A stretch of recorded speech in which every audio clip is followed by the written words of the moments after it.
Goa Organics వారి skin care, hair care, wellness products కోసం AP, తెలంగాణలో డిస్ట్రిబ్యూటర్లు కావాలను వివరాలకు స్క్రీన్ పైన ఉన్న నెంబర్ కి కాల్ చేయండి. ఛత్తీస్గఢ్ అడవుల్లో మళ్లీ కాల్పుల మోత మోగింది. దీంతో అడవి నేలంతా రక్తసిక్తమైంది. శుక్రవారం భద్రతా బలగాలు, మావోయిస్టుల మధ్య కాల్పుల మోతతో అడవంతా భీకర వాతావరణం నెలకొంది. ఈ ఎన్కౌంటర్ లో 12 మంది మావోయిస్టులు మృత్యువాత పడ్డట్టు ఛత్తీస్గఢ్ ప్రభుత్వ వర్గాలు వెల్లడించాయి.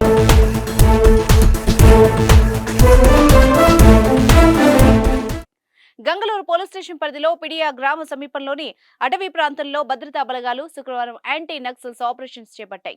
ఈ క్రమంలోనే మావోయిస్టులకు భద్రతా బలగాల మధ్య ఎదురు కాల్పులు చోటు చేసుకున్నాయి. ఇటీవల అతిపెద్ద ఆపరేషన్ జరగ్గా ఆ ఎన్కౌంటర్ లో 29 మంది మావోయిస్టులు మృత్యువాత పడ్డారు.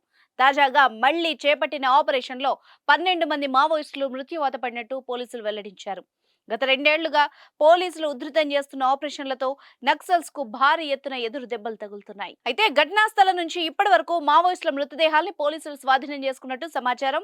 ఈ ఎన్కౌంటర్ లో భద్రతా సిబ్బంది సురక్షితంగా ఉన్నారని పోలీసులు వెల్లడించారు. అయితే 1000 మంది భద్రతా బలగాలు స్థానికంగా గాలింపు చర్యలు చేపట్టినట్టు ప్రభుత్వ వర్గాలు వెల్లడించాయి.